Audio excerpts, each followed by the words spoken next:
Zion Sabadandali langa ndi wano ku home ey'abaana gye mbadde mbagambako ndiwo ne musumba wange Pastor Bugembe Kamuga Ivan Pastor Muto n'abaana bonna ne single mothers.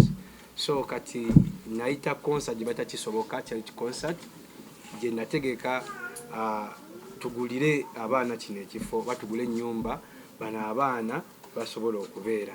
So nako lwaleero tuzze okubagamba bikibe mulino suubira n'okubalaga abaana era nga tubayita mujje mutukwatireko nga 13 August tugenda kuba ku Worship House Nansa n'ekifo kyakyuka twavayo Namuŋŋoona musumba waffe yatugamba sikosa tujje Namuŋŋoona tugireete ku church era naffe tukibaliza Mukama kubanga it was a big opportunity. So 13 August tugenda kuŋŋaanira ku Worship House ffenna nga tusonda sente banga tufundraisinga sente ez'okugula kino ekifo bana abaana bonna bemulaba wano bebabeera. Project yonna tulinamu abaana 205 waliwo abakyali ku masomero waliwo betuyambira mu single mothers kubanga ekifo tekisobola bakuŋŋaanya bonna tebasulawo bonna era waliwo n'abasulawo. So kino ekifo nenga 13 August tubalinze enansana okuyingira abatoto abagambye 15 abakulu omutwalo ye ordinary then VIP emitwalo 5 n'emmezi emu ey'akakadde osobola okuyimira naffe n'akakadde ne tulaba nga tuyamba abaana tubagulira bayite waka. Kisooboka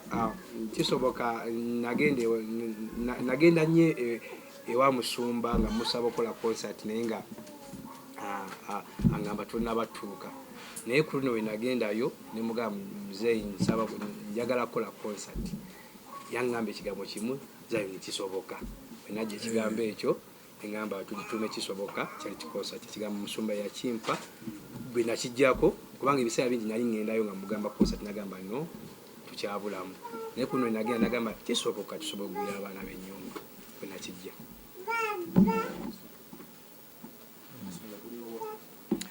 Bannange ono mwana yali muyaaye nga erinnya lye bamuyitanga wrong number nga muzibu nnyo kakati Mukama n'amugjayo Zion n'atandika okunoonya ne banne. That's the simplest story of Zion. It's literally from darkness to light, from water into wine.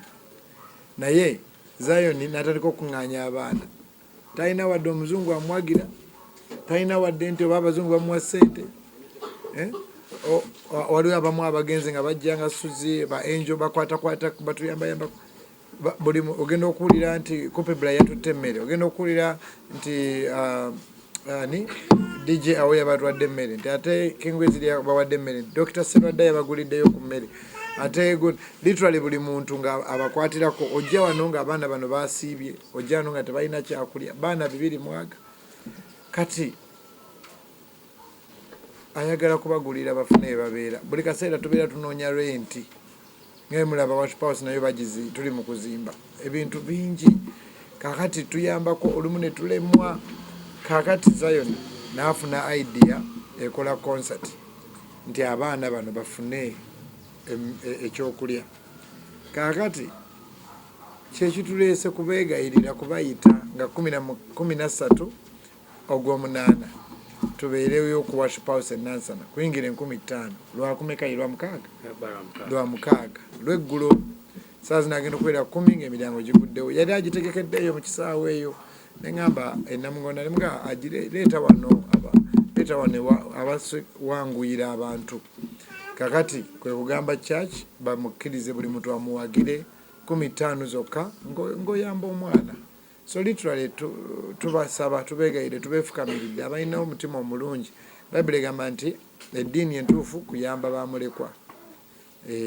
Bayibuli egamba nti ayamba omwavu awola Katonda awo omwavu awola Katonda. Bayibuli egamba nti omuntu kyasiga kyakungula. Bano abaana Bamuleekwa baana ba ku street abalala mbalabye baali ku njaga katwale ono Bible hot cake ono sebe akone jangu hot cake bakoneremu abantu bajje batuwagire kigenda okubeera mu ndongo. Speak up, judge, fairly defense the rest of the poor. andanidde eggwe alina obuyinza bukozese bulungi tonyigiriza atalina buyinza ne mugada wange ali eyo gwe abonaabona togwa mu ssuubi terimba lubeerera josefu yebamutunda emisiri teyagwa mu ssuubi yasigala asonga nakwata ne fulaga yo praise god mbayita ku Kisooboka charity concert 13 August mujje mutusupportinge tugule ennyumba yaffe abaana ba ghetto mukama abeere nammwe nga mujje tuwagira 13 August worship house yo kangu bwekityo omwana omulidde sooka bakonnemu kali amannya gange amanya n'eddoboozi bampita hot cake ku ssomero obwana bumpita sewanda sikyali sewanze mumpite hot cake batuzala wanga tukyali kubala ekyokulya kukifuna tamalanga kutoba oyo gwe tusinza ate yatulekerera yatujjukira gwekkiriza katonda mulamu nawe atanalokola asobola okulokola olaba yalokola longo namba eyali omubanda n'olwensonga eyo ono ye hot cake bano bonna abaana bakamera zammwe zibalabye so many of them baana over 250 Zion needs our help nkubiriza abasumba abayimbi abalokole abatali balokole mutima Zion tumulage mutima mulungi ku lw'abaana bano byaddala waliwo n'abagenda nga bagamba mbu ayamba abaana naye nga tena omwana n'ogo naye ono ayambira ddala eki abaana nsaba ne Kamoga ayongerezeeko ne pasita ono aze okuwagira bato banne pasita ani pasita muto pasita muto tumuwulira mu kibuga w'amaanyi nnyo naye kabeeko kyayogera mu ddakiika mukama yebazibe baseyo ne banyaba bampuliriza amanya gange mpitibwa pasita muto bangi mumanyi nnyo kakati ndi mu maaso gammwe sikubasaba nti mumpeeyo emmotoka sikubagamba nti neera pasita muto yasuza enjala ndi mu maaso gammwe ku lw'abaana banene abaali ku ghetto abaali ku street omwami gwe bayita Rishi Zion nga yambiddwako pasita Wilson Bugembe ne basalawo okuba nti bajja abaana abo ku street kakati bafunye abaana abali mu 250 basazeewo okubaweerera basazeewo batwala ku ssomero bayambe abaana ab'oku street bannanga abantu mbasaba muveeyo muyambe abantu mwena buli alina obusobozi vaayo gavumenti zengulidde tiketi abantu bwe bati ne bwe bati bambi mujje mumuwagire abaana baagala kugula Nyumba eno gye bayita abagavumenti neera naffe tubeera waka balekerawo okubeera nga basabiriza bannange mbasaba basumba mwena muveeyo muyambe newoba tosobodde genda ku kivulu naye gamba nti nze ku kyenyumba nyambyeko miliyoni weziti ne bweziti nyambyeko sente weziti ne bweziti nze ndi wala naye zino sente zengenda okubawa mbasaba bambi muveeyo muyambe ensi muveeyo muyambe abaana bano mwebale nnyo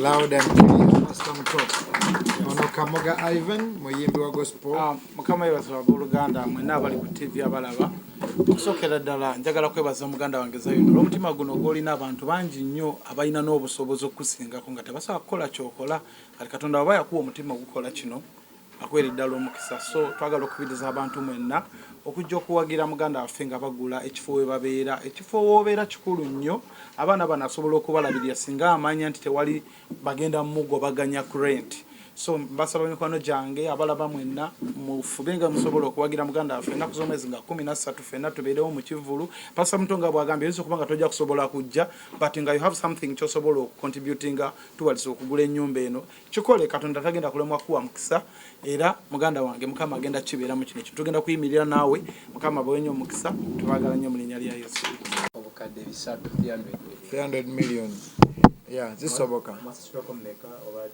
banasasulako wadde basasula rent kujja kuwala omukyala ku kyaki omutaba madam Alison ye yagambye waliwo kyeyatandise yagambye tufunayo abantu 300 nga buli mwatuwa miliyoni emu tuba tukimazira ye natuwaako miliyoni emu so katulina miliyoni emu tunoonya obukadde munoonya mmeka 299 mwebale nnyo bannaye byebyo enamba wali omu nga ayagala abuuza ebibuuzo so enamba eza Rich Zion azogere eri 0702 48 70 70 namba yange eya MTN eri 0775 54 34 62.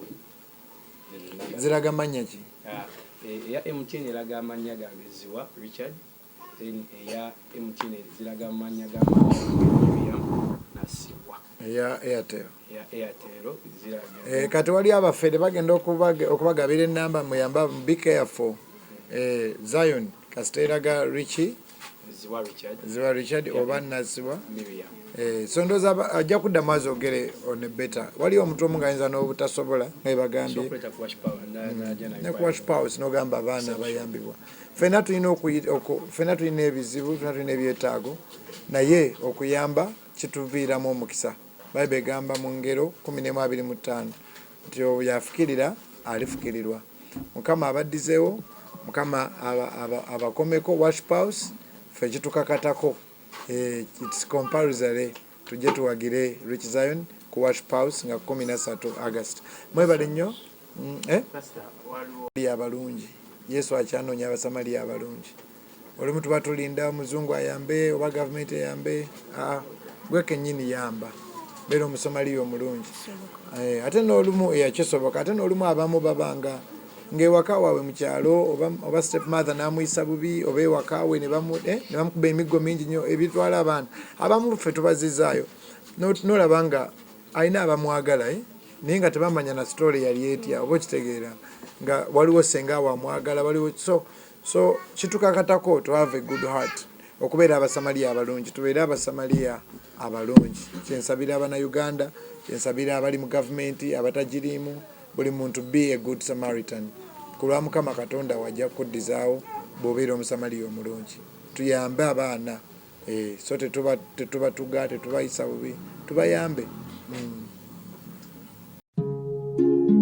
Oyagala omukolo gw'enjawulo gubeere n'ebijjukizo mu nnyumba yo? Kankwanjulire ba King Montage Photo Studio. Ffe bakafulu mu kkuba ebifaananyi n'okukola video. Olina wedding, birthday party, kukyala, nika, baby shower, photoshoot oba music shoot na buli kimu kyonna ky'oyagala. Ffe tusobola okuwa ebijjukizo ebirungi eri ebirooto byo. Ate nno mwana wattu kusintiiza omuntu wa bulijjo. Tusangibwa Nankulabe ku Bitaala ku Prime Tower Level 3 Room D04. Okumanya ebisingawo tukubire ku namba zino: 0702 104 125 oba 0755 311 731 oba 0777 223 405. King Montage Photo Studio. Ffe tusobola okuwa ebijjukizo ebirungi ate nno mwana wattu kusintiiza omuntu wa bulijjo.